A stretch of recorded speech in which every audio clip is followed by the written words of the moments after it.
This week on the podcast, we are joined by friend of the show, Max. We talk about They Stirred. I review the new update for the Baby in Yellow, and we've got some suggestions for you for this Halloween. All of that and more in this week's episode of Next to Nothing. Roll the intro.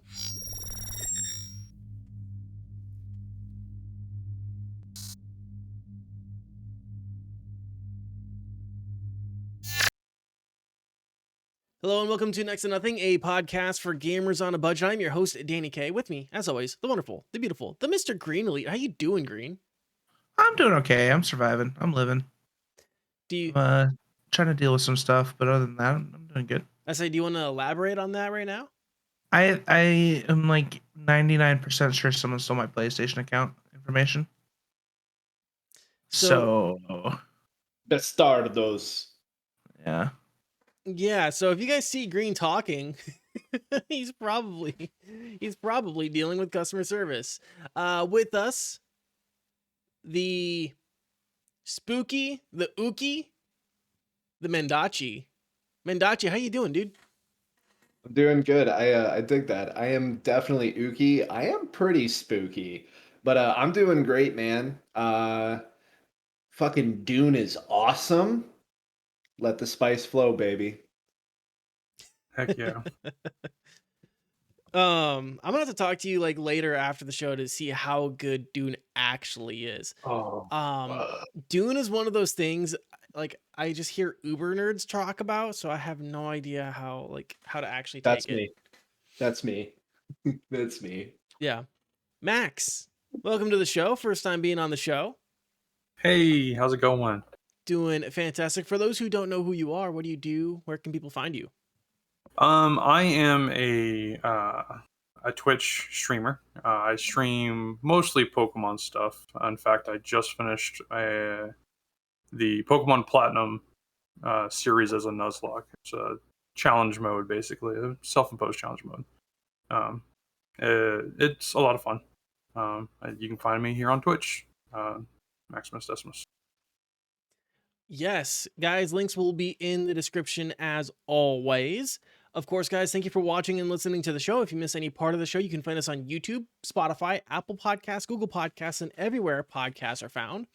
If you want to join us live, you can find us on Twitch every Tuesday at 7 p.m. Central Time on my Twitch channel, twitch.tv/DanieK. That's DANIECAE. Of course, you want to be a part of the show, you can always answer the question of the week. This week, pretty predictable question, I would say. Our question is, what are you dressing up for on Halloween? Let's start with you, Max. Are you dressing up? I feel like just being myself is scary enough, so I'm thinking I'm gonna just stick with that. But if I had a bit of money, I'd probably do some dressing up. One of my favorite characters that I think I could dress up as that'd be a lot of fun would be Udyr from League of Legends.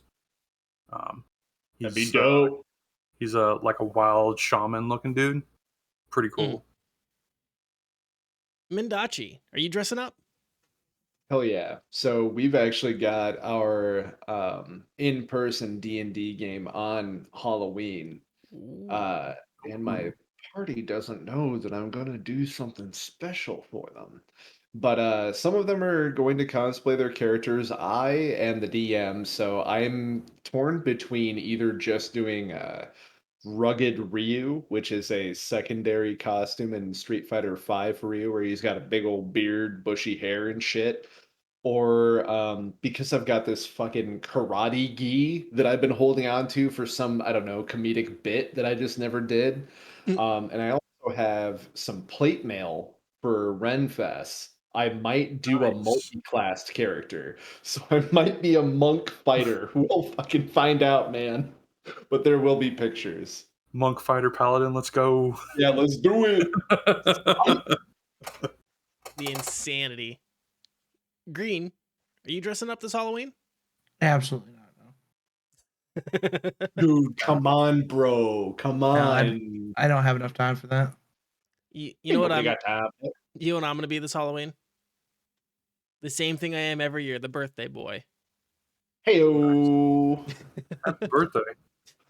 Speaking of Halloween, guys, don't forget the Spookathon this Sunday at 7 p.m. I'm going to be live with Revspen reading your scary stories. If you guys want to be considered for the Spookathon, get your story submitted by 12 p.m. Central Time on October 31st. The best story will be chosen by the audience, and they will win a $50 Amazon gift card. So get your story in, and yeah, let's. I'm gonna win that though, so I mean, True. just saying. It is voted by the audience, by the way. So come on by, hear us read some stories, and yeah. So the four of us plus Biggs, hi, I'm Biggs. We were a part, or we did something this last weekend, and I kind of wanted to talk about it. They Stirred, which is a zombie survival tabletop RPG by Dry River Gaming LLC, which you can get the quick start guide to this game on itch.io for $1. There's also a Kickstarter if you want to back the game, if you like it that much. I will say, just as like transparency, I did have the pleasure of meeting the developer at 2DCon back in August in Minneapolis. So if the dev sees this, hi, hopefully you remember me. We did try out your game. He was a really friendly guy and gave me a rundown how the game works at the con, which was nice. So I'm kind of go over what came in the quick start guide, some of the rules. You guys can jump in as I'm discussing the rules to like add stuff, and then we'll kind of go over like our own general feelings of the game, and how we felt it played out and stuff. Does that sound good? Yeah. Yeah. Sorry, I'm making sure that I have things that play, please. Anyways, so like I said, we did do a run of the game Saturday night using the quick start guide, which is basically what I'm going to be reviewing. It's the version of the game that we did run, so that's what we're going to be reviewing. So keep that in mind if you are happening upon this, and the full game's been released, that this is really just the quick start guide. Our game will be put on YouTube in the coming weeks for anyone interested in how we ran the game if you missed the live stream. So yeah, look forward to that as well. The game is, by design, pretty rules light and meant to facilitate creative and interesting scenarios in role-playing moments. It's really more role-play heavy, I think, than it is mechanics heavy. Kind of starting out with character creation, because I feel like that's where most players are going to be. There are currently 5 classes in the quick start guide. There's mechanic, cop, EMT, jock, and survivalist. Each character has 3 stats. There's brawn, grit, and wiles. Brawn is used for physical actions and attacks, like swinging an axe or breaking down a door. Grit is like used to show toughness and like outlasting harsh conditions and stuff like that. Wiles is used for like intelligence or cleverness. Does that sound about right to you guys? Yes. Yeah. Yep. Characters don't have HP, rather your characters have conditions based on like different injury states. So you have like superficial injuries, you have what was it actually, like all the way down the list? There's like superficial. So I actually have my character sheet right here. Yeah. So character sheets are kind of interesting looking. Really nice because there's a lot of white space to put in any notes. A lot of areas down here for like your favor kind of pieces here, as well as like the different NPCs you may know or PCs. But yeah, so right up here we got superficial, which gives a -1 to all your stats, a serious wound that gives a let's see here. Yeah, roll at disadvantage. And then a critical wound, which is you always roll less than 6. So, and then after that, you're dead. So at critical, by rules definition, you can't succeed. Pretty sure. Yeah. Yeah. Yeah, that's how I'd characterize that as well. You mentioned something interesting. Players do get to create opportunities for world building and storytelling. They always owe a favor to a character, and they are always owed a favor by a character when the game starts. So you can like come up with a character saying like, I know this. One of the default ones is like a sheriff. I know the sheriff, and he owes me a favor because I gave him some, or I repaired his solar panels. Um, I am owed. Uh, I owe this character because he gave me food when I was about to starve, kind of thing. So there's kind of built-in world building, which is really nice. Um, and world building is another big part of the game and is more of a collaborative effort than it being on the shoulders of the GM. I don't know how this is with a lot of other games, but I know just from running Dungeons and Dragons, it's like, okay, I have a lot to do. I have to like come up with maps. I have to come up with justifications for the entire like, why are people here? What is the story that I want to have told? I have to get all the stat blocks. I have to get all of this. I have to come up with some branching things just in case like the party takes like the story in a direction totally different. Like, do I need to have things for improvisation? I don't know, maybe. So in here, the the party, the I'm sorry, the players help create the world in your session 0. We treated our Discord chat for this as our session 0. Um, and in the quick start guide, there's a list of locations, anomalies, um, points of interest that the character players get to pick, like a bunker where the rich and famous lived, but now it's been ransacked or it's been overrun by zombies. A mysterious radio signal that nobody can decipher. Um, the a long abandoned airport, stuff like that. So, um, filling out the map becomes a very uh, fluid process. Like I didn't have any problems filling out the map and coming up with things with stories to tell or scenarios to put the party in. And just gives a lot less burden of planning on the GM, which is really nice. How did you guys feel about like the session 0 aspect of it? Who would like to go first? Because I got words for they stirred. Well, I mean, we'll start with just the like the world building Yeah, aspect. yeah. Yeah, like how did that session 0 go for you, Mendachi? What'd you think? All right. So as far as like the world building, I think that it does well in trimming the fat. I do kind of feel like it also trimmed a lot of meat.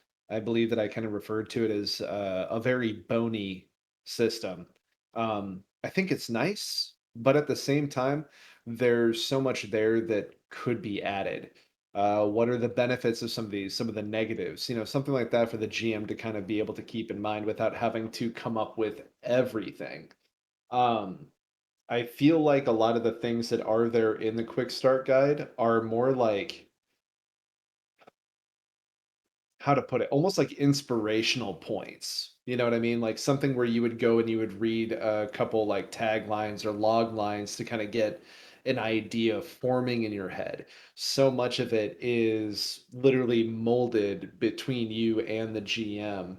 I would say perhaps if you're running this at home, have everybody talk to the GM separately and really build the location that ties your character together, like to the world or setting, separately. So that, like, if it does come to going to the location you're tied to, there's this sort of, oh, I guess, like, strangeness or unknown feeling between all of the other players. The only negative there is that unless the GM really comes up with some cool like hooks and stuff unbeknownst to the player that it's tied to, you're gonna know everything that there is to know about that location because that's, I'm guessing, and correct me if I'm wrong, Danny, there's nothing in the writing or content there that actually like say puts more meat to the bone, so to speak. Yeah, not really. Not really. Yeah. It is very free flowing, like the idea of like the mysterious signal. hmm Um Which I thought was really cool. Like it got my mhm, brain moving, but it's like, leave it up to the GM. And if they've got to essentially build, for us, for our group, you had to build or come up with rough ideas for 4 different locations based on like what could happen unless, like at which we kind of went with a side scenario, which to me was way cooler because like it kind of gave everyone like, yeah, I've got some history with this place, but that fucking shit doesn't matter. We're going to this other place that you guys don't mess with or haven't messed with. So I feel like almost all in all, it's better to go that way, but then to tie it back around, why have your character tied to a specific location if it doesn't offer anything to the character and only potentially to the group experience? yeah. Max, how did you feel about it? I thought I've got very similar feelings as Mendachi on this. It did feel very, very bare bones. I do like uh, the process that they were going with on that. It definitely leaves you uh, open to interpretations on how you want to actually build your world. I think if we have, I'm assuming we're going to attempt to do a few more of these down the road, and if we do, it would be interesting to see how we would uh, we as a group would tie into the specific spots that we had picked Yeah, specifically. So yeah. um, yeah, it left me wanting more. I can say that it is definitely a system that has some things that can be improved on. But it was definitely something that I want to try again. Mm-hmm. One of the things that we homebrewed as a group, or you did, Danny, anyway, was whenever we were grasping at straws for something to, improve a situation, uh, you would roll a die to determine if the material was there or not. Yeah. And I thought that was an excellent addition to the game. Absolutely. Hard agree. That Yeah. was really great. And I'll kind of get into more of like how I felt the game system runs as a GM, and I will preface that by saying um that like I've only ever run D&D. I haven't run any other systems other than D&D. My next I've never played any other systems except for D&D. So yeah, I will preface it with that. Um like back into the rules and mechanics, unless Green, did you have anything you want to add to the session 0 like in character building and stuff like that? The character building was pretty simple and effective, and yeah, it was very loose. Which I mean, I it wasn't like my normal D&D experiences, but like it was fun. Mm-hmm. I have no complaints on like session 0 or like the world building in general. Yeah. So getting back into the game itself and the mechanics and how it and what is there. Uh there's another score in the game called Trouble that is used to create like a slow burning tension throughout the game. Um and I don't know, I really struggled with Trouble.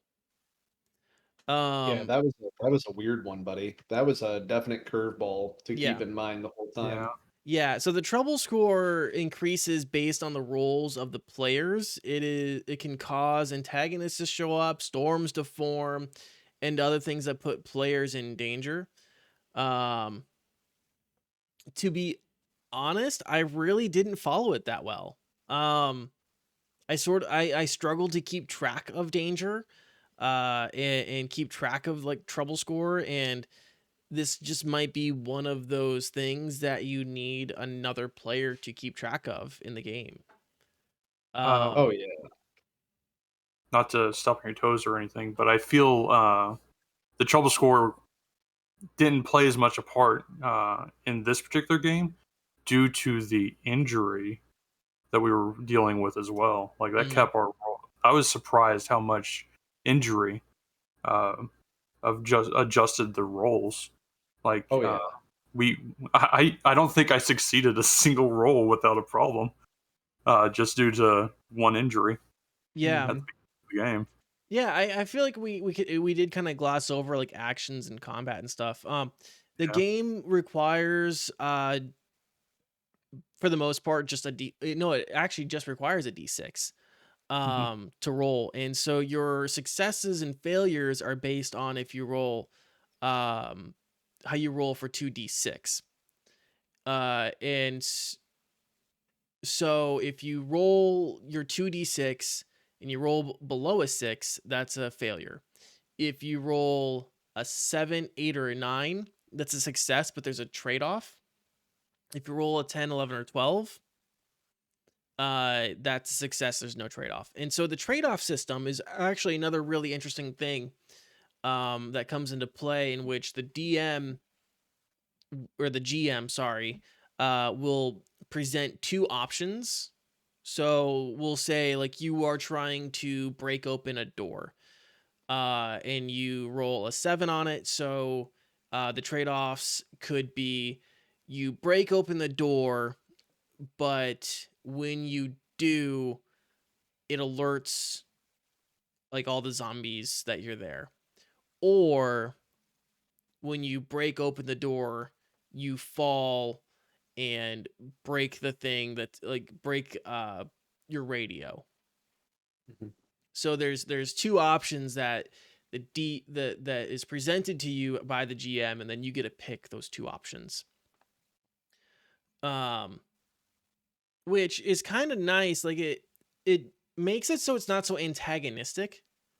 Like there's Right. like an issue like where in D&D where sometimes like a critical fail or something like that, and the player can feel as if the GM is just after them Right. by presenting like something super negative and whatever else. And so it's less antagonistic in that sense. In terms of like the combat, how combat ran, I was a little there was like actions that the quick start guide provided, like ambush, drive away, escape, but there wasn't regular combat action. So I just took it as if Max is trying to shoot an NPC, he's just going to roll the dice and we'll see if he succeeds. Yeah, that's That's how I read it as well. that's kind of how I treated it. Green, how did you feel about how like actions and stuff played in the game? Yeah, I definitely think the rolling system was a little weird. Especially with like how much we've hit under 6 or like 6 or under. It was really tough to make anything like actually happen. But then on the offside of that, like it did when we finally hit like a 10 or above, like it made it feel very rewarding. But I think, yeah, that's my biggest thing with the roll system. It almost feels like it's punishing you no matter what you do. Like, if you want to, like, we had Biggs shoot at a zombie and he missed twice in a row point blank. So, which is crazy to me. So, I think the role maybe like introduce like a little bit more of a wiggle room would be great, but I don't know. Yeah. Mendachi, what did you think of that? So I've played a couple different systems. Most recently, I've played a sci-fi tabletop called Coriolis, and they have a really interesting thing where your stats, mods, et cetera, all your numbers and everything like that equal how many D6 you get to throw. Starting off with like plus your one base die that you always get to throw no matter what you're doing. And all you're looking for is a single 6 on that die. So if you're throwing 10d6, you have a, at least a 1 in 10 chance for the dice to land on a 6, but obviously probability and odds go into that. And I guess what I'm trying to get at here is that there are other systems that are kind of similar to this and try to tackle it in a way where you don't actually have to do a lot of math. I think that that's really good for they stirred. You literally have three numbers to look at. You either have a +1, a 0, or a -1. However, when you're trying to, say nail anything that's a 10 or above with 2d6 and either just a +1, a nothing, or a -1, or in Max's case, where he suffered a single superficial wound or injury very early on, like right before we really got into the shit. It was It the first player role of the night. Yep, yep. Like it just kind of like fucked it, Like obviously it's up to the players to be good players and be like, "Hey buddy, let me help you out." You know what I mean? And I think that in that, either the system needs a little revamping because that is just fucking harsh. To get less than a 10 and essentially have a trade-off, and it's just that small margin. I believe that's what 7, 8, and 9, where you have a trade-off. So it's like some success, but it also doesn't come without anything bad. Like that's pretty rough. Um, yeah, I don't know, man. It was weird. It was weird. So like you have a 50% chance of success, but not actually. I don't know, it's weird. Because obviously your odds and everything change with your stats as well. Um, just a low probability of having much success. So it almost kind of makes a GM want to go into a more theater of the mind, more narrative driven kind of gameplay rather than dice gameplay. And the other thing is too, like to your end, Danny, when you were talking about the trouble system, dude, I would not be able to keep track of that. Playing other tabletop games like Betrayal at House on the Hill or like Baldur's Gate of the same kind of thing where you have a haunt meter that's supposed to go up over time depending on what cards and actions you kind of do in spring is kind of hard. It's better because everyone's a player in that aspect and everyone can kind of collectively remember the rules together and no one has to run the game. But if you're trying to run the game, keep everything else in mind, keep it entertaining, and remember the trouble system, and on top of that, Danny, you were running a stream. And you had overlays and scenes to pop off. That's nuts. Yeah, fuck that. I'm out. I'm not doing that. That sounds awful. So major kudos to you for being able to pull it off. But yeah, it Oh, was fillet me more, Daddy. yeah. No, but seriously, it's just one of those things like I don't know how much the triple system really, like what else did it really do for us? You know what I mean? It made things interesting near the end and like here and there, but I could tell a lot of the things that were interesting that happened were things that you came up with either beforehand or on the fly, which is a normal tabletop RPG experience. So I'm just not so sure what the trouble system really added.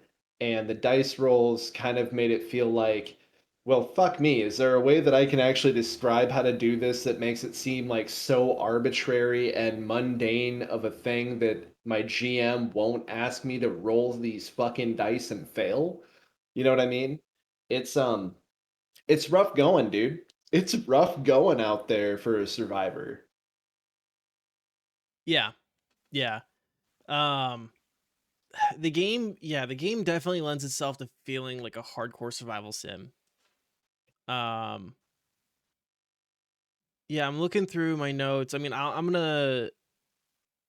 Oh, yeah, I do have a few more things I wanted to talk about before I really just kind of got my final opinions on this out. I will say the quick start campaigns was a pretty good document, which I found to be very helpful in crafting a story. I actually did run one of the prepackaged campaign prompts, which was the like trip. An in-game NPC wants you to go collect some mold on a building that he thinks might be of medical use. Um, so that's what we ran. I kind of flavored it a little bit. Hold up one second. My bad. Sorry, I got some notifications there and it got me scared. The but yeah, the quick start campaigns were good. Although I will say, without a lot of guidance from the guides, it did struggle to come up with things to do in terms of encounters and points of interest. So I had to create tables for those. That would help me like add interest. But yeah, like overall, just kind of getting into my opinions and overall impressions of the system. I think the game is too loose right now. The rules don't cover a lot of things like character perception. Like, how do I know if Max's character knows where the enemy is? Like, do I do a perception rule? Well, there's no perception rule, so I guess I'm just going to essentially flip a coin. Right. Um, so there's like a lot of rules in ways in which the characters can interact with the world around them it's just too loose for my taste, for my comfort level. I think in the full version there will be more clear rules on stuff like that, and dynamics and how scores and abilities play a role in the game. Up in the quick start guide, there just was a lot of guesswork, and I don't know. It wasn't. I didn't feel super duper comfortable doing all that guesswork. I think we got through it. I think everyone had a good time.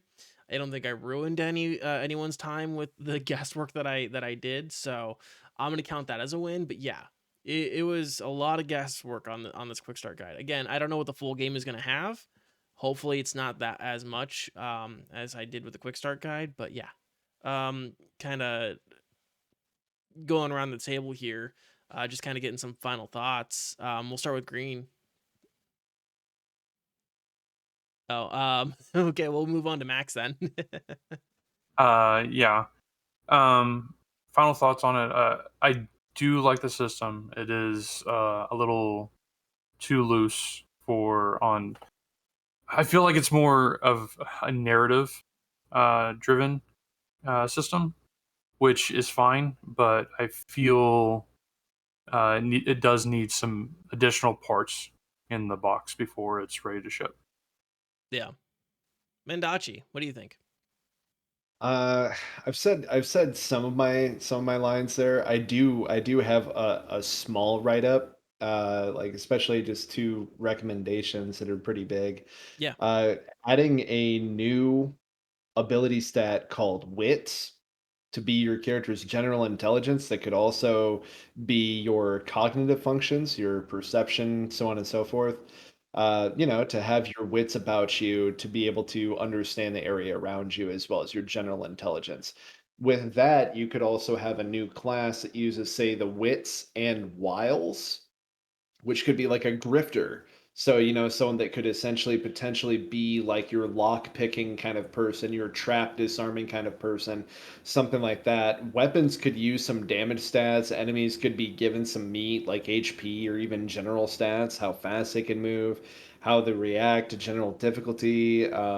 Think like challenge rating in D&D. Like if you have something like, here's a challenge rating scenario for you if they don't want to do like monster stats, be like, what would be difficult for two players would be if three zombies of like, this kind of general give and take, stuff like that. And then something else, I've already mentioned Coriolis, but Coriolis is fantastic, especially for players that don't want to do math. Your weapons do a set number for damage, one, two, three, whatever the hell it is. So it's like if we use Sturd's normal idea for you succeed or you fail. So like I use my, brawl or brawn or what was it? Was it a strength? I can't remember Braun. what it was. Brawn. Yep. Okay. So like let's say I succeed my brawn and I hit them with my shitty little nightstick that I had. Does that do one damage? Cool. Does a zombie have 5 HP? Neat. Like that's all it really needs. You don't have to go super complicated to just help the GM a little bit, but also kind of put in some meat in there. Unless you want it to be a Call of Cthulhu experience where combat literally means death. But if that was true, it would be something more than zombies, and you would have something less than like a hunting rifle. Or we at one point had that AR that used 308s. Like that was a high powered gun, which obviously we end up getting into a firefight, and my character Dr. Bright cut a zombie down with a fire axe. Like there was some action there. It's just like having to do more of the guesswork, like you said, is kind of wild in that. It's just like a heavy reliance on the GM and the players to kind of make the game work.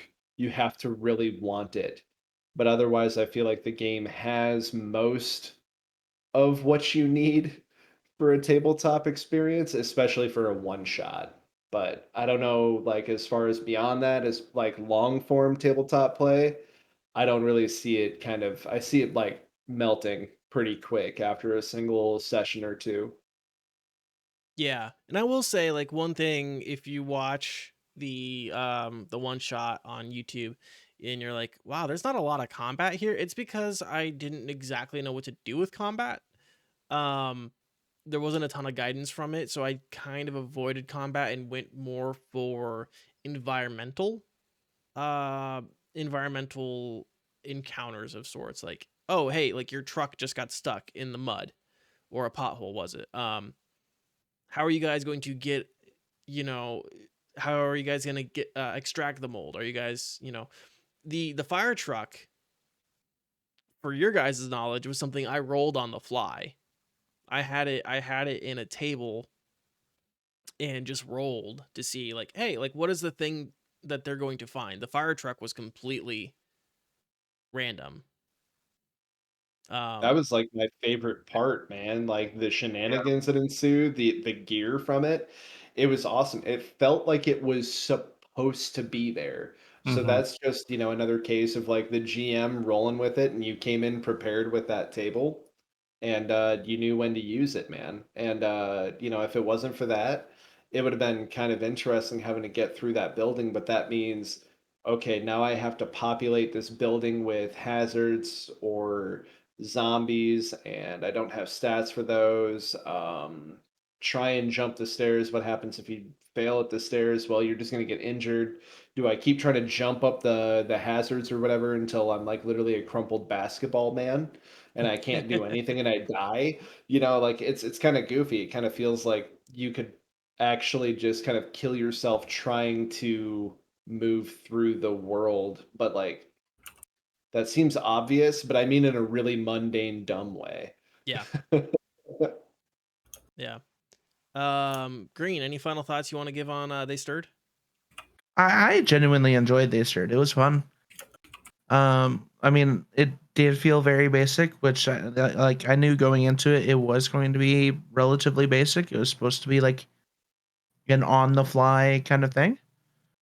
Very rules light, but like I feel like yeah, it's just the rule system. I feel like it could use a little bit of improvement, maybe an extra stat in there, like Mandachi said, with like intelligence or something like that.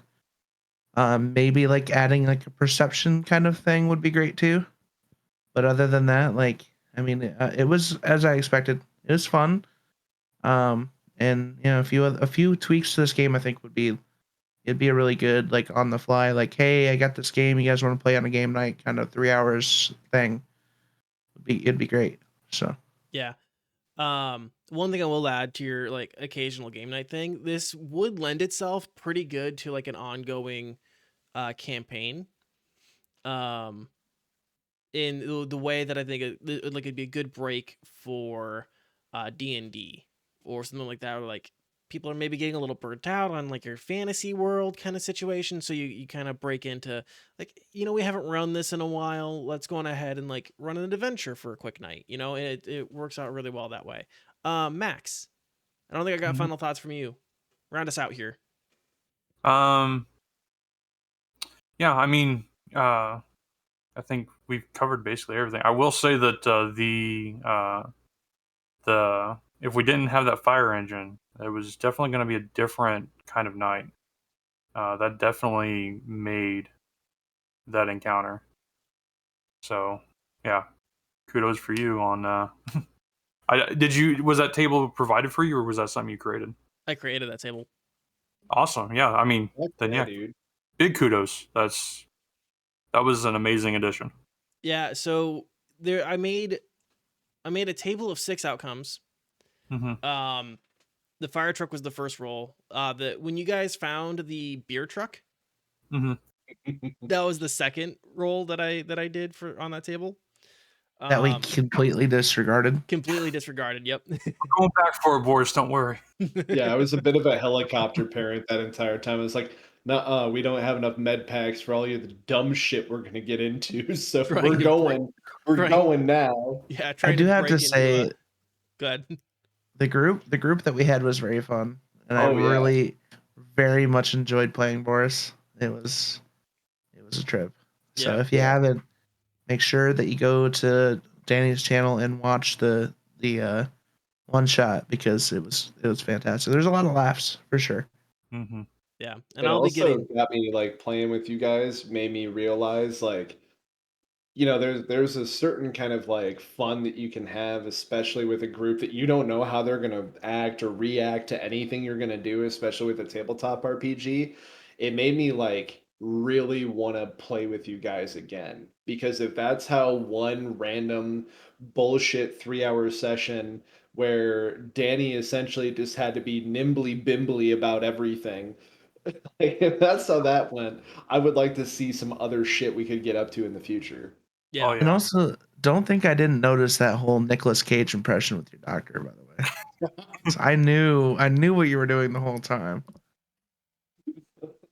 Man, yeah, I was very surprised at how quickly our characters like came together. I'd be very interested in seeing how like a full-fledged campaign of us stumbling around could develop into. Like, it'd be wild. Yeah. Yeah. So, guys, that's They Stirred. You can find that on itch.io. You can find our VOD on that coming up very soon on the YouTube channel. If you haven't already, go on ahead and subscribe to that. Yeah, so I'm going to move from They Stirred to The Baby in Yellow, which is a game that I played a while ago, but it got an update. Let's see. We played it, I think I reviewed it back in August. I think is when I reviewed it. And last week I got an email that it got an update just in time for Halloween. So I'm like, hell yeah. So I played it on stream. And I'm going to be honest, the game has pretty much remained the same. But Oof. they did add a few things that I like. There is essentially an Easter egg hunt for lost souls that you can find around the game map. And when you find all 6, you are able to open the toy chest and find different items. There is a basketball that you can use to play, that you can use to actually play with. There's like a hoop that you can throw the basketball through, which is pretty cool. There is a train that you can run on a track. And then there's like this weird horror orb that like whispers, like sounds like demons in your head. They're deep in your skull. And like are just awful. And that thing will actually like kill you or send you like to the end game. I don't know what it's all about at all. Yeah, so that's not it's not terrifying at all. You can leave the apartment this time and go to an elevator that tells you there's going to be another update coming this December. And probably the biggest update in this game. You can put the baby in the oven and it does something. Oh boy. I made a comment in my last review that it's like there's certain things that you can do, like you can open up the oven, you can open up the fridge, and open up the toilet. And when you put the baby in these things, it does nothing.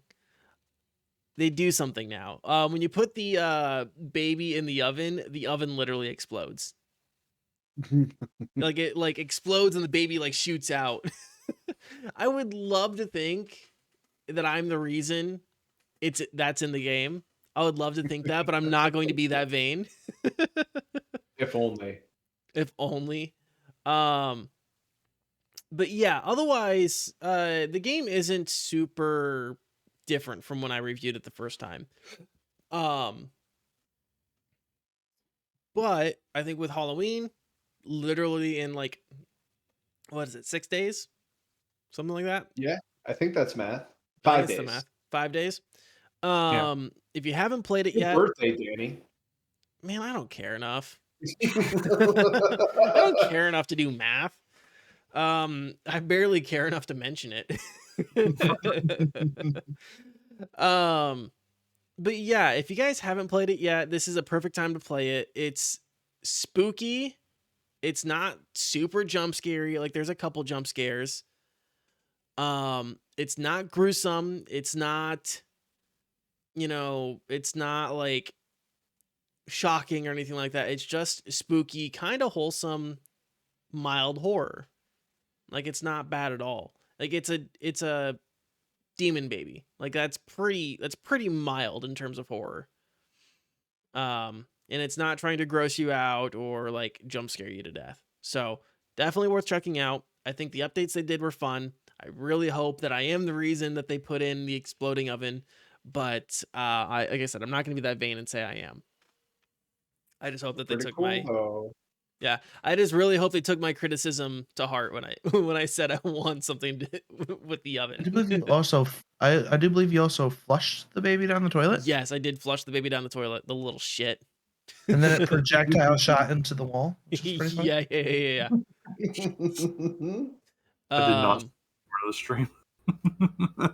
Yeah. Yeah, I'm really upset that I missed that. I got to see some of the clips that were made, and I was like, "What the fuck?" But yeah, I did catch that is actually a play on the King in Yellow, which Yeah. is kind of fun. So that's cool if you're into the Cthulhu mythos and stuff like that, which is also kind of funny. He had a little crown on his little cute shirt. Mm-hmm. Yeah. There's like a recording that I think in the game, like it is like a recording of someone reading like part of the King in Yellow. Oh, that's cool. Yeah, there's a short period of time where you can get into the secret room in the game. By the way, you can like run through the game multiple times still and have the same ending, so it's not like you're gonna find alternate endings right now still.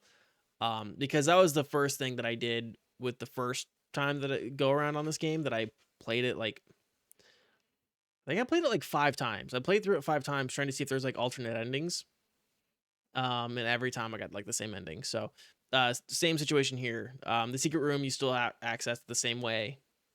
There's just there's cosmetic changes and there's some additional elements to it, which is cool. Any other thoughts, questions? Looks cool, man. Looks fucking weird. I kind of want to play it. Kind of wish I didn't want to play it, but I do. Yeah, it's on itch.io for free, so it's an easy pickup. I can highly recommend this easy pickup. Well, here I go. All right, guys. Anything else on the baby in yellow? No. Other than I definitely want to watch the Grabbing it VOD now. to see all the shenanigans. Yeah, I might go on ahead and just grab that VOD and put it up on YouTube for you guys too. But that'll be at a later time. Let's take a quick break, guys. We'll be back in 2 minutes. If I can enunciate the tip of the tongue, the teeth, the lips. Do you understand the words that are coming out of my mouth? Guys, we'll be back in 2 minutes. Stay right there. Thanks for listening to the podcast. This year, I'm bringing you guys even more merch featuring a simple black design with our new logo. Get a classic Eco Tee for $18. Stay warm and cozy with our classic crew neck sweatshirt for $20. And stay cool with our tank tops for only $15. And of course, it wouldn't be a new merch lineup without some mugs. Get our new mug for $10. And brand new to our merch lineup, get a 20-ounce stainless steel tumbler for only $20. Prices subject to Teespring fees plus shipping and handling. For more information, see the link in the episode description.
Thanks for listening to the podcast. This year, I'm bringing you guys even more merch featuring a simple black design.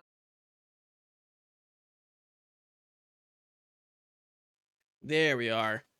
Guys, welcome back. Hey. Green, how are you feeling? You feeling a little... I'm feeling a little spicy. Feeling a little spicy? Feeling like maybe you need to get in your fucking corner? I was on hold Green's for 30 Tech minutes. Corner. I'm ready to get in my corner. All right, it's Green's Tech Corner. Green, take it away. All right, so Razercon happened, which came with a plethora of announcements recently, including news on PC components, the RGB mask Zephyr, gaming chairs, and the newest version of the Kraken headset, amongst other things. So Razer's coming in hard this year. PC components that were announced are as follows: the Hanbo Chroma all-in-one liquid cooler, which comes in both 240 millimeter and 360 millimeter size for the radiators, which are they look pretty cool. And then they also introduced their Kunai Chroma RGB case fans, 120 millimeter case fans. I can't speak today. They also introduced a PWM fan controller, Katana Chroma power supply, with RGB, of course, because why not? It's fucking Razer. They have to have RGB on everything. Yeah, man. Yeah. Tomahawk PC case, which is different from the modular PC that they also announced during Razercon that we've known for a while has been coming. This is just like an actual buildable PC chassis, which actually looks pretty clean. I'm sure it's going to have a nice price tag on it, as all Razer things do.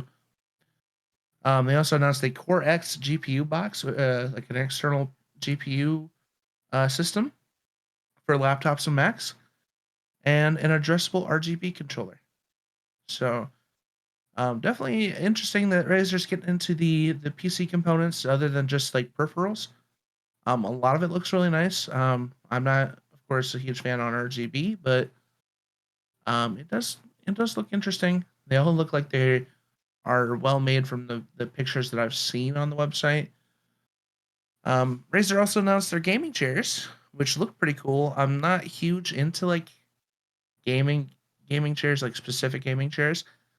I usually stray away from those, go for ergonomic chairs instead. But they kind of have like that almost like Secret Labs aesthetic to them, or they're like almost like a racing chair meets comfort, which, I mean, as long as they're comfortable and you like the style, that's up to you. Definitely interested to see more on those coming up, because I do like having my tushy in some comfortable things, but I'm pretty squared away with my chair now. So, and also I believe a smartwatch is coming, and they Weird. partnered with Paneri to bring that, which the website doesn't have much on it. It's just like essentially like a teaser. It looks like a watch in like water. So I don't know if it'll be a smartwatch for sure, or if it will just be like a a regular watch with Razer branding on it. So they also announced the Kraken headset version 3. That has a few models to it that are coming. They had the Kraken V3X, the regular Kraken V3, the Kraken V3 Hypersense. And then it does, of course, have RGB on it. And I believe that there is a wireless model as well of the Kraken V3. So if you like Razer headsets and you're interested in getting new ones, it might be something to come out. And then it's also announced the Barracuda X headset, which they say is like a lower, like a wireless, but not like their top model headset.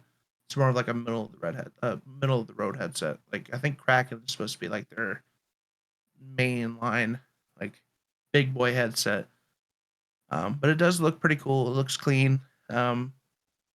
It almost looks similar to like a SteelSeries headset or something that you've seen from Razer before, but a little bit more sleek, and it doesn't have like, it's like a full top band piece instead of like ski mask material or something like that. It does look pretty comfortable. Definitely interested in hearing the sound quality from those two. One thing that the Razer Kraken is bringing to the table is they're calling it HyperSense Intelligent Haptics. I'm not an audiophile, so I can't really like explain what that is. I don't know, Danny. Do you have like more information on haptics? What is haptics? I mean, I don't know what haptics are from an audio perspective, but like haptic controls are like Feedback. vibrations and stuff like that, like in like controllers. Yeah, Yeah, so like it might have feedback. like, a almost like physical feedback in your headset as well. That's pretty interesting. I don't know Uh, if I'd like that, but interesting nonetheless. Based on what I could dig up from it, it's about what it seems like. It's basically like subwoofer in the Uh, headset. kind Kind of kind of of massage, tickle the inner ear a little bit. yeah. Yeah. I can see that, like if you're playing a game, like you're playing like a Battlefield or something like that, and an explosion goes off near you, and it kind of feels like there's like that boom actually in your head. I The don't little feel like I the need that, rumblies. dog. Hmm. Yeah, I don't know if Yeah. I need that. I could see that being kind of cool, but I don't know if I need it. I don't know if Um, I'd spend extra for it yeah. personally, Mm-hmm. because it doesn't come standard. You have to buy the one with HyperSense too. Mm-hmm. Like if you want that experience, which I think is kind of nice too. It's like you know what you're getting with like the Kraken V3 versus the Kraken HyperSense Yeah. V3. So I think the biggest announcement, in my opinion, is the Razer Zephyr, which they Mm-hmm. put a good emphasis on, which is the RGB face mask. And I do have to say, like, I think this is a neat idea. I could do without, of course, the RGB, Yeah. Are you sure? but Yeah. I think like the biggest pitch for me as like why I think this is a great idea is I feel like this should be something specifically geared to medical personnel, including nurses, because my fiance is a nurse as much as Danny's girlfriend is also in the profession, because they have to wear face masks. And a lot of the times, people, it's difficult to hear people with masks on. And this not only does it have like the filtration N95 filtration on it, but it also has the voice amplification. And it also has that glass piece, or I don't know if it's going to be made purely of glass or if it's going to be uh, like Plexi or um, Plexiglass, yeah. Specs say it's plastic, so Okay, it is plastic, but it's see-through. So, like, if people are hard of hearing, they can also read lips. Read your lips. So that is I think is a phenomenal product, especially since this pandemic is not over yet. When we first talked about this, we thought it wasn't going to come out before the pandemic was over, and fuck, we were wrong, horribly wrong. I was saying, is Especially that a as good the thing or a bad thing? You know what I mean? well, I mean, good that Razer's putting it out. Bad that the pandemic has gone on this long and Right. like will continue to go on for a while as Yeah. this virus keeps Mutating. mutating and becoming different. So Yeah. I for one I'm cool with this product. I tried to get on the early access like testing for it and it didn't happen, which I'm sad about, but understandable. Who am I? So Yeah. I think it's a cool product. Yeah. I think you and I are probably going to be like trying to get in on this so we can get it for our significant others. Yeah. And I don't know if like my fiance's like company will allow her to take this there. But I think that it's cool that it's like a rechargeable. I think the case is still doing like the cleaning, the UV cleaning process too, which is dope. You don't need to have the RGBs on. Hopefully, you can just turn those off. The filtration, like the filters are replaceable. Like you can take them out, clean them, stuff like that, which is fantastic. So I like this product. And people Yeah. are talking shit about this product. I think it's neat. I will say, I kind of want to pause real quick on the. Oops, I need to take a step back here. It does look a little on the gaudy side. If we look at the, oh, whoops, I feel like I overstepped my bounds here. Not my bounds, but like where I needed to be. I want to find it quick in the. It looks a little gaudy when you actually look at it head on when someone's wearing it. I think part of that too is the way Here. they're marketing it too. It Yeah. feels like we're looking at a whole bunch of people going to a con, being like cyberpunky, or they're going to a rave under like an underpass or something. Like if Yeah. they actually focus on something more akin to like Danie Green, like what you two are saying, that'd be awesome. For me, like I work in a government contracted facility, and currently, like we have to be vaccinated. So there's not really an option as far as that goes, and masks aren't regulated where we are. It's just social distancing and everything. But I'm also a painter, and it would be awesome if I could wear something like this at my job while I'm painting and everything. Because otherwise, when I speak, I sound like Bane. I already have to like take my beard and like tuck it up into my face anyway. So, which obviously OSHA wouldn't appreciate that, but I appreciate my beard. Anyway, it's something that I'm actually kind of interested in. Like at first it's like, okay, this is kind of dumb. But until like Green, when you started talking about this, I kind of started to see past the dumb marketing shit, which I think kind of plagues most of Razer's Yeah, products. I think that's the issue is definitely the marketing. Like they're pushing it towards like that cyberpunky futuristic face mask where like I feel like they should be pumping this more into like yeah, cool, it has RGB, but also it's the you can still talk and people can still fucking understand you. Yeah, And like that's the big because of one. the speaker system, and then like the Quality the of the clear filters. clear coating and then the replaceable filters because like I feel like especially hearing stories from like a nurse on like especially older people who are hard of hearing and like they see someone come in the middle of the night wearing a regular cloth, the regular uh masks, the disposable masks, Yeah. and like that can be freaky, especially if you can't see someone's face and you're like dead asleep and maybe you have dementia or Alzheimer's or something like that, and just boom, someone walks in with a mask and you can't, you don't know who they are. I feel like this is a little bit better because you can still like see the person's mouth. Yeah. So Yeah. It's an I interesting feel like if they take. pulled a bit further away from the Mad Max vibe and more towards the the medical side, it would definitely sell a lot Yeah. more. Mm-hmm. yeah, I think I feel like this is definitely getting a bad rap because of like the whole like rave-esque style marketing. Yeah. And I see so much more potential in this. Yeah, this is just very much so. I mean, Brent in the chat, by gamers for gamers. That's exactly how they're trying to fucking market it, and it just comes off as cheesy and shallow, and makes it sound like this is the face mask that you're gonna wear when you're gonna go back to Evo, back into cons, packed in tight like sardines in the middle of a pandemic. It's got lights. It's dumb. But like, I like the it, fan system too. yeah, The fan yeah, system is so cool because like that's one of the things I hate the most about wearing a mask is that like it gets so insufferably hot, Mm-hmm. like especially cloth masks. So like having essentially those fan airflows. The only thing that I'm concerned about is the battery life. Like yeah. how long is the battery life gonna last on this?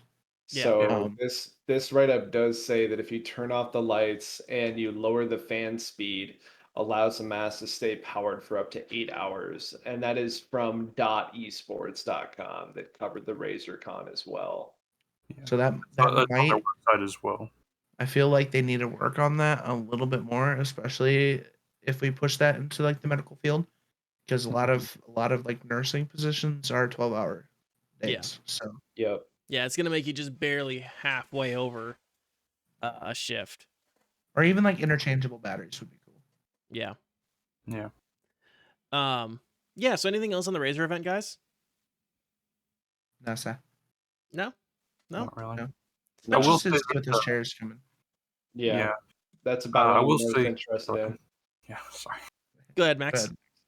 I was just gonna say, I will say that I was looking around to find like comparable items on this, and I couldn't really find a mask that was as cool looking, for lack of a better word, that was in the same price range as the Zephyr. So that Yeah, was, I that think was this one of is the like few that were not too terribly marked up for being Razer. I definitely think that this mask is probably the most uh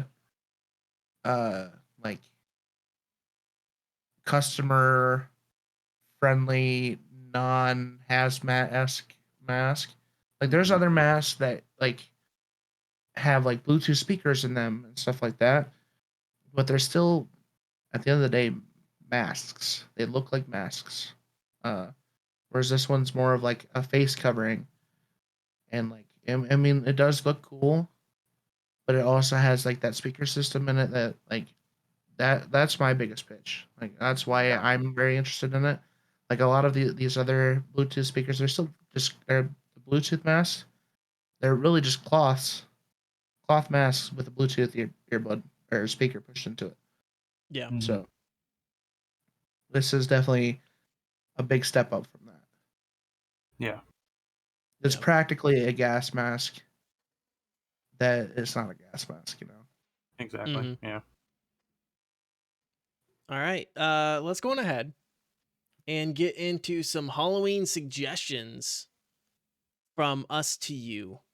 We're gonna offer up some games, and then we're gonna offer up a movie. Each of us are gonna offer up a game and a movie. I'm gonna start with games. My game suggestion, if you couldn't guess, is gonna be The Baby in Yellow. Good, spooky fun. Not too scary, not gruesome, just spooky. Go for it. Good time. Short playthrough. That's my suggestion. Let's go with you, Green. What do you got for a suggestion? So for games, I would have to say Alien Isolation. It is fucking terrifying, especially especially when you that's the worst part. Like you know what the game is about, it is still absolutely fucking terrifying when you see the alien for the first time. It is fucking mortifying. Also, Phasmophobia is kind of cool too. Like, it was a horror game. I don't know if so. I'm sure Max is probably gonna say something about it. I will 100% be speaking about it. Yeah. Yeah, Well, so Max, you're next then. All right. Yeah. My suggestion, 100% going to be Phasmophobia. I hate that game. It just got an update yesterday. Chef's kiss. They did It add a few things to it. Yeah. it added a new mode, nightmare mode, where half the stuff that you brought automatically broken or missing, and you have to figure out how to find the ghosts with what remains. Uh, if the ghost hunts in nightmare mode and kills someone, it extends the hunt. It doesn't stop it, and hunts naturally go longer in nightmare mode. So yeah, it's me and my friends tried it out yesterday, and we made about 5 minutes before we're like, okay, we're gonna drop the setting back down and recoup some losses here. Yeah. They also added a new map and 4 new ghosts. I mean, yeah, I 100% these developers know what they're doing. They are making an amazing game. I would definitely recommend it. Excellent. Mendachi, what's your Halloween suggestion? Yeah, for one thing, I think that I'm going to be hopping into Phasmophobia this weekend, quite possibly. I think that there's a high likelihood. We'll see. We'll check it out. As far as games go, though, I highly recommend grabbing Control. If you haven't heard anything about it yet, that's surprising. But in case you haven't, it's a fantastic mind warping game. Plays well, feels great. Story alone is enough to pull you all the way from the beginning to the end. It's super nuts. It's like a mix of SCP creepypasta mixed with cosmic horror, and it's directed by David Lynch. Not only that, but it's super duper on sale right now, pretty much everywhere. So on Steam, you can get the Ultimate Edition that comes with 2 other massive chunks of DLC that drop in right at the end of the game. So right after you beat that main story, which is honestly somewhere around like 15 hours of gameplay, you get an additional between those two, like 8 hours more of gameplay. So on Steam, that's $39.99. It's been free on PS Plus, but currently it's only $15.99 all the way up until the 28th. So time's running out on that. Otherwise, it's usually $39.99. On Xbox, the base game I'm pretty sure is on Xbox Live Game Pass. I don't have it, so I couldn't really check. I didn't find an easy way to double check. But otherwise, it's only $11.99, and the deluxe edition is $39.99. Game Pass might have an additional discount if you have that for the Ultimate Edition. Nice. Moving on to movies. My movie suggestion is going to be The Dunwich Horror, which is just a good cheesy 60s horror movie based on H.P. Lovecraft book of the same name. Not bad. Are you going to be blown away by it? No. But it's fun, cheesy. Fun and cheesy. Green, your movie suggestion. I would have to say either the original Alien or one of arguably the best sequels ever made, Aliens, which is fantastic. Such a great movie. The aliens are fucking creepy. Especially in the first one. Like, that one is fucking terrifying. Well, both are terrifying.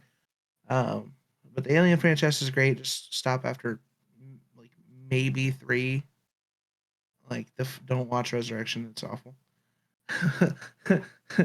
But yeah, the Alien movies, or like classic slashers, Scream, solid, Mint. I don't do like paranormal horror because I'm a bitch like that, but I like slashers. So Excellent. Max, what do you got? I'm gonna be watching a family tradition of the Rocky Horror Picture Show for Halloween for sure. It's a good, funny, not so horror based, kind of Halloween-esque movie. Gotta love it. So good. Gotcha. Mendachi, round us out. All right, so this one actually came out this year. It's found on Shudder. Hopefully you have that. If you don't, you can get a free trial, I think, for like 7 days on Amazon Prime. But the film is called Endless. There is a short prequel movie, if you can find that, called Resolution, same director, writers, etc. It's about two brothers that escape a UFO death cult. And one of the brothers gets a videotape from one of the old cult members saying, "Hey, we're about to ascend." And they're like, "Oh shit, everyone we know from our childhood is gonna die." And one of them's like, I kind of want to go and visit them, like one last time. And so from there, I won't spoil anything. The film opens up with a quote that's not super concerning from H.P. Lovecraft, which is, "The strongest emotion that we feel as humans is fear. The deepest fear we can experience is the fear of the unknown." And this film delivers that fucking hard and in spades in a very tangible way. It was totally out of left field, saw it and thought, yeah, sure, fuck it. I like UFO death cults. And yeah, wow. Yeah, it's won several awards. Sundance, Tribeca, Fantasia Film Festival. Super nuts. Honestly, worth it. And if you forget to stop your subscription to Shudder after 7 days, just watch everything on there. It's so good. So no quote from Marshall Applewhite, huh? Nothing yet, but they do bring up Waco, I believe. Yeah. The movie about a UFO death cult brings up Waco and the Branch Davidians, but it doesn't bring up Heaven's Gate. Right, yeah, exactly. Well, they do make So a just couple of jokes like no jumpsuits, no matching Nikes, but instead of Kool-Aid, they have beer. Well, I A lot of mean, beer. Jonestown wasn't anything other than it wasn't like a, Flavor Aid. well, I was gonna say they weren't like a UFO cult. They were a socialist cult. But anyways, Yeah. um, They were a fucking crazy cult. That's what they were. Yeah, so like they definitely play around with Colts a lot. There's that. I also watch VHS 94, which that's fine too. You can go watch that if you want to. It's all yeah, right. excellent, guys. That's gonna wrap up the show. That's our suggestions for this Halloween. So hopefully you guys enjoy what's left of the spooky season. Don't forget to get yourself entered in for the Spookathon on this Sunday night, 7 p.m. The powerful and beautiful Rev Sven is going to be joining me, reading some scary stories. If you want to get your chance at $50, come on in and submit a story by by 12 p.m. on October 31st. Yeah, that's gonna wrap up the show, guys. Green Elite, what do you got coming on your channel? I am probably going to be playing some Hunt Showdown. Probably some New World. Oh, Mendachi, we lost you again. Yeah, anyway. New World and Hunt Showdown. Hunt Showdown's event is like the last time. It was pretty cool. Pretty excited. It's going for the next 2 weeks. I just really want to get the skin that's in it. Because it looks really cool. It's called the Hangman. For the legendary hunter skin. So want to get that unlocked. So I've been playing Hunt, and yeah, I'm trying to hit level 60 on New World. It is a pain in the ass. If anyone talks me in, like really, really tries hard to talk me into a scary game like Phasmophobia or something like that, I might this week, because it is spooky season and it's the last week. You're gonna have to try really, really fucking hard, but you might be successful, because I will probably be like, oh well, fuck it, it's Halloween week. This is, of course, I'm just saying. Do it, Big you little piss baby. Do it. Dance that's for not us, gonna work. monkey. Did I Sorry, mention Lord. Phasmophobia got an update yesterday? Did, which makes it even worse, because that sounds fucking terrifying. So yeah, that's what I got coming up. Twitch.tv/Mr. Green Elite. You can also catch me on my TikTok and my YouTube and my Facebook accounts and my Twitter and my Instagram. All Twitch or not Twitch.tv, Mr. Green Elite. Except for TTV Mr. Green Elite on Instagram because someone stole my name and I hate them forever. Excellent. Max, sorry, I usually put the guest first, and my reflexes just took me to Green Elite. Max, what's coming up on your channel? So since I'm mostly a Pokemon streamer, just started today. Since I finished my previous Nuzlocke, I started a new one called For the Homies, which is made by one of my good friends, Hero El Maxo, who actually put me in the game as one of the fights. It's a collection of like his friends group. Basically, he made the ROM. Uh, it's in Fire Red. Going to be running that for the foreseeable future, next 2 weeks. And then I've got Dungeons and Dragons on Saturday, as I always do. I'm going to be doing a Halloween one-shot, so that's going to be a lot of fun. And yeah.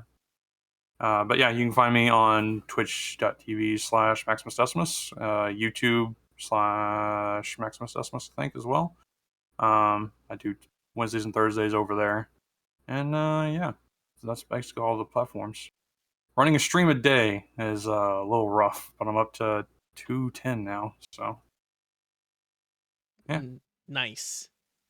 Mendachi, what's coming up on your channel? We got a few things, man. So where we can kind of put some mortar in between the bricks, we're gonna have some Pathfinder Wrath of the Righteous. We're gonna get back into Back for Blood. I'm considering doing a playthrough of Dark Souls 2 as I definitely dodged that one, but have played all the others. Otherwise, I might do a Dark Souls remastered. I'm not sure. Otherwise, Brent and I will be doing a fun World War One, Isle 2 uh, fighter pilot campaign together where I will be his gunner and he will do the fancy flying things.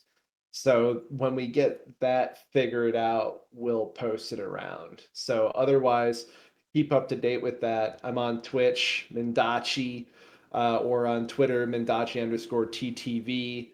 And yeah, I will shout to the high heavens because I have wanted to fly with Brent for so long. And I don't have to deal with any of the technical bullshit. I can just click and kill people. Nice. Coming up on my channel this Friday, we're doing a Call of Cthulhu one-shot, DM'd by my friend Quan. It's going to be me, Mr. Green Elite, and some friends of ours, which will be super fun. I've never played Call of Cthulhu before, so that'll be this Friday night. No stream Saturday because I want to spend some time with my girlfriend. She wants to do some birthday stuff and just being hanging out. And then Sunday will be the Spookathon. Like I said, get your story in by 12 p.m. Central Time on October 31st. Get a chance for a $50 gift card. Join me. I'll be drinking, which will be really fun for you guys. I have a bottle of mead that a really good friend got me for Christmas that I haven't cracked open yet. So come on by. Enjoy reading some scary stories with me. It'll be a blast. Guys, that's going to wrap up the show this week. Thanks, as always, for watching and listening. Your time with us is always appreciated. But of course, we're not just interested in your time. We want to know your opinions. Whether or not it was on They Stirred, The Baby in Yellow, the Razercon, some other Halloween suggestions. If you guys want to even answer the question of the week, which is, what are you dressing up for Halloween? Let us know in the comments. We want to hear from you, and we want to know your thoughts and your feelings on stuff. So, yeah, if you missed any part of the show or want to take us on the go, you can find us on YouTube, Spotify, Apple Podcasts, Google Podcasts, and everywhere podcasts are found. If you want to catch us live, you can find us on Twitch every Tuesday at 7 p.m. Central Time. If you guys like what we do and want to help support the show, you can drop a like, subscribe, and ring that bell on YouTube. It helps us out a ton. Absolutely helps us out a ton. If you really want to take that to the next level, the number one way to help us is by telling your friends. Guys, until next week, stay safe, stay healthy, keep fighting the good fights, and we'll talk to you guys again next week. Goodbye. Stay haunted. Love you.